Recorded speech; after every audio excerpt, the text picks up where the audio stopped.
আসসালামু আলাইকুম। প্রিয় ষষ্ঠ শ্রেণীর শিক্ষার্থীরা, তোমরা রিসেন্টলি অর্ধবার্ষিক পরীক্ষা আসলে শেষ করেছো। তো প্রিয় শিক্ষার্থীরা, আমরা তোমাদের জন্য শুরু করছি বার্ষিক পরীক্ষার সিলেবাস ভিত্তিক পড়াশোনা। তো তারই ধারাবাহিকতা আলোকে আমাদের যে নতুন বইটি রিভাইজড ফর দ্য ইয়ার 2026 26 সালের যে ইংরেজি বইটা, সেখানকার লেসন 22 এর লাস্ট যে আ পয়েন্টটা সেটা হচ্ছে মোবাইল ফোনস এ সম্পর্কে আলোচনা করা হচ্ছে এখানে। দেখো, mobile phone is another useful invention of the world. Mobile phone হচ্ছে একটা উপকারী বা গুরুত্বপূর্ণ আবিষ্কার অফ দ্য ওয়ার্ল্ড, বিশ্বের। তো প্রিয় শিক্ষার্থীরা, আরেকটা কথা বলে রাখি, তোমরা এই ওয়ার্ডটা বারবার পাচ্ছ মেসেজে, সেটা হলো ইনভেনশন। তোমরা এছাড়াও আরো ওয়ার্ড জানো যে ইনভেনশন মানেও আবিষ্কার, ডিসকভারি মানেও আবিষ্কার। তোমরা কিন্তু আমার চ্যানেলে একটু খুঁজলেই পেতে পারো যে ইনভেনশন এবং ডিসকভারির মধ্যে আসলে পার্থক্য কি। একদম কাছাকাছি হলেও কিন্তু এক না। তো তোমরা আসলে এই ভিডিওটি দেখে নিতে পারো। আমি তোমাদের প্রয়োজনে কমেন্টে এটা যুক্তও করে দেবো। হ্যাঁ? তোমরা দেখে নিবে। তো পরের লাইন দেখো, লাইক কম্পিউটারের মতো mobile phones help us. Mobile phone আমাদেরকে সাহায্য করে greatly in our daily life, আমাদের দৈনন্দিন জীবনে দারুণভাবে। থ্রু মোবাইলস, মোবাইল ফোনের মাধ্যমে we can connect the whole world, পুরো বিশ্বকে আমরা কি করতে পারি? কানেক্ট করতে পারি।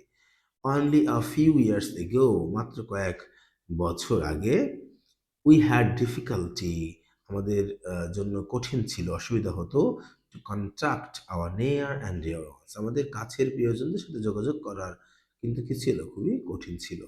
That was very costly too, এমনকি এটা কস্টলি মানে অনেক বেশি ব্যয়বহুলও ছিল। Mobile phones are very handy. Handy মানে কি? খুব সহজে বহন করা যায় এমন জিনিসকে হ্যান্ডি বলে।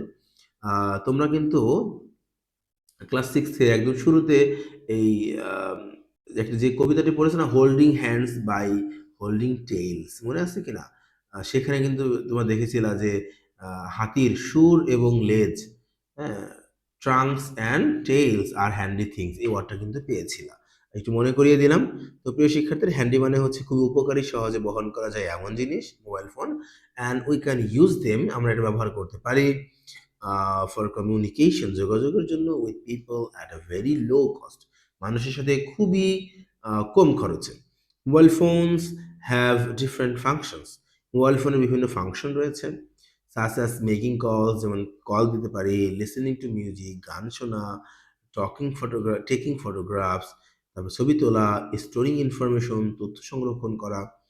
ইভেন ইট, এমনকি ইট ক্যান বি ইউজড, এটা ব্যবহার করা যেতে পারে ফর ডিসটেন্স লার্নিং, মানে দূরবর্তী বা অনলাইন পড়াশোনার জন্য ব্যবহার করা যেতে পারে।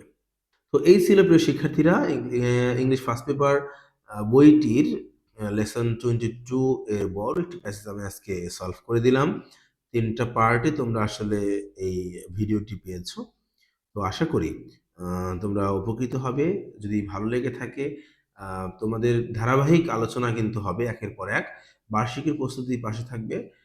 চ্যানেল সাবস্ক্রাইব করে রাখো। প্রত্যেকটা লেসন আমি এরকম সুন্দর করে বাংলা অর্থসহ বুঝিয়ে দেব। চ্যানেলটা সাবস্ক্রাইব করে পাশে থাকো। ভালো থাকো সবাই। আসসালামু আলাইকুম ওয়া রাহমাতুল্লাহি ওয়া বারাকাতুহু।